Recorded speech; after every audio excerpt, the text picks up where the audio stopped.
guys, ketemu lagi sama aku. Nama aku Dwi Septiani.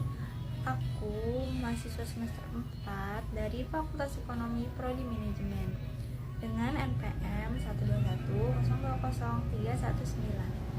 dari kelas 2M Manajemen STM.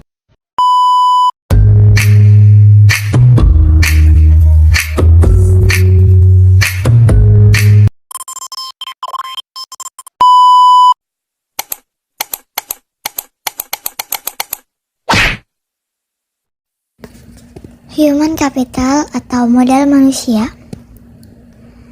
Apa itu human capital? Istilah human capital sendiri pertama kali dikemukakan oleh seorang ekonom yang bernama Theodore Schultz. Theodore Schultz berpendapat bahwa peningkatan kesejahteraan pada perusahaan tidak tergantung pada tanah, peralatan, energi, sumber daya, melainkan pada kompetensi pengetahuan dari pegawainya. Lalu, apa pentingnya human capital? Nah, Theodore Schultz juga mendeskripsikan posisi human capital sebagai kemampuan sumber daya manusia yang diperoleh melalui investasi pada sumber daya manusia, yang mendeskripsikan bahwa human capital terdiri dari 4 hal, yaitu yang pertama kemampuan, 2 perilaku, 3 usaha, 4 waktu, dan semuanya ini dimiliki dan dikendalikan sepenuhnya oleh pegawai. Nah, untuk mendeskripsikan human capital sebagai kombinasi dari keempat faktor tersebut adalah sebagai berikut. Yang pertama, karakteristik atau sifat yang dibawa pada pekerjaan, misal intelijensi, energi, sikap positif, keandalan, dan juga komitmen. Lalu, yang kedua adalah kemampuan seseorang untuk belajar, yaitu kecerdasan, imajinasi, kreativitas, dan juga bakat. Yang ketiga, motivasi untuk berbagi informasi dan pengetahuan, yaitu semangat tim dan juga orientasi tujuan. Peran human capital.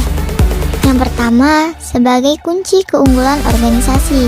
Kunci keunggulan organisasi ini terdiri dari 3 kelompok utama dari aset perusahaan, yaitu aset finansial. Aset finansial ini misalnya uang tunai dan surat berharga. Aset disebut financial capital.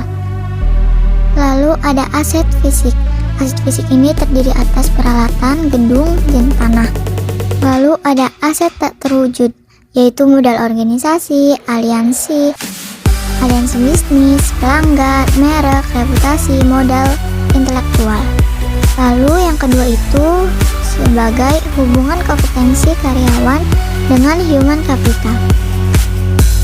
Dalam meningkatkan kompetensi karyawan, tantangan utama yang harus diperhatikan yaitu kompetensi harus sesuai dengan strategi bisnis, dan kompetensi perlu diciptakan melalui lebih dari satu mekanisme. 5 cara untuk meningkatkan kompetensi karyawan yaitu 5B.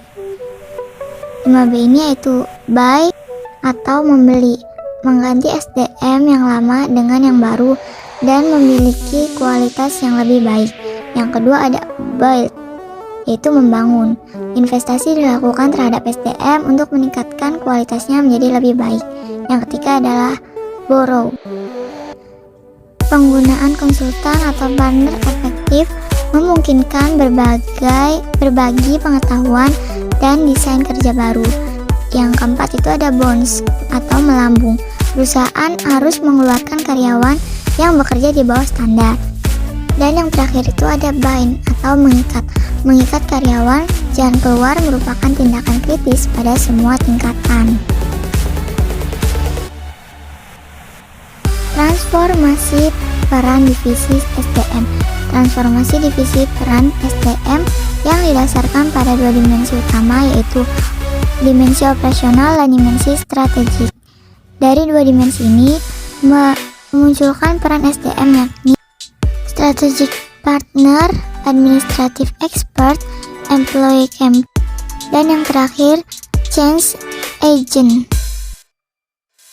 Yang pertama itu kan strategic partner, yaitu Departemen SDM harus mampu menjadi partner bagi manajer lini dan manajer lainnya dalam eksekusi strategi dan membantu merealisasikan perencanaan.